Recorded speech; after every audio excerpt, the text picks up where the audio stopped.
আজ ইতালির ১২ বছরের অপেক্ষার অবসান ঘটানোর লড়াই। বিশ্বকাপ বাছাই পর্বের প্লে অফের ফাইনালে রাত ১:৫টায় ইতালি লড়বে বসনিয়ার বিপক্ষে। এছাড়াও বিশ্বকাপের প্রস্তুতি ম্যাচে কাল মাঠে নামছে আর্জেন্টিনা এবং ব্রাজিল। সকাল ৫:১৫টায় লড়বে আর্জেন্টিনা জাম্বিয়া, আর সকাল ৬টায় ক্রোয়েশিয়ার মুখোমুখি হবে ব্রাজিল। ফুটবল ইতিহাসের দ্বিতীয় সর্বোচ্চ ৪টি বিশ্বকাপ ট্রফির মালিক ইতালি, কিন্তু সবশেষ ২০০৬ সালের পর রোমার বিশ্বসেরার মসনদে বসতেই পারেনি। শুধু তাই নয়, গত ২ বিশ্বকাপ খেলার যোগ্যতা অর্জন করতে পারেনি ইতালি। ইতালির সামনে এবার সেই আক্ষেপ ঘুচানোর সুযোগ। সরাসরি বিশ্বকাপ খেলার যোগ্যতা অর্জন করতে না পারলেও এবার প্লে অফের শেষ হার্ডলের সামনে দাঁড়িয়ে ইতালিয়ানরা।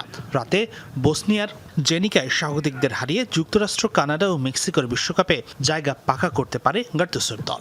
কাগজ কলমের হিসেব, অতীত পরিসংখ্যান আর ঐতিহ্য সবকিছুর বিচারে এই ম্যাচে ফেভারিট ইতালি।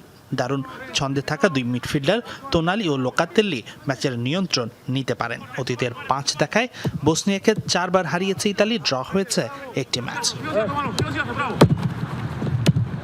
এদিকে বিশ্বকাপের সেরা প্রস্তুতি নিতে বড় দলগুলোর বিপক্ষে ম্যাচ খেলেই চলেছে ব্রাজিল। ফ্লোরিডার অরল্যান্ডোতে এবার তাদের প্রতিপক্ষ ক্রোয়েশিয়া। নিজেদের সবশেষ ম্যাচে ফ্রান্সের কাছে ২-১ গোলে হারলেও সেই ম্যাচের পারফরমেন্সে খুশি ছিলেন ব্রাজিল কোচ অ্যানচেলোত্তি।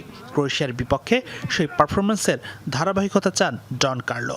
এই ম্যাচে সেলেসাও একাদশে আসবে একাধিক পরিবর্তন। ইনজুরির কারণে রাফিনিয়া ছিটকে গেছেন ম্যাচ থেকে। সবশেষ ম্যাচে রিজার্ভ বেঞ্চের ডিফেন্ডারদের সুযোগ দেয়া হলেও এই ম্যাচে আবারও একাদশে ফেরার কথা মার্কুনিয়স, গ্যাব্রিয়েল মাগালিয়ায়ের। আর্জেন্টিনাও মাঠে নামছে সকালে। সবশেষ ম্যাচে খর্বশক্তির মৌরুতানিয়ার সাথে ২-১ গোলের জয় পেলেও দলের পারফরমেন্সে হতাশা প্রকাশ করেছিলেন কোচ স্কালোনি।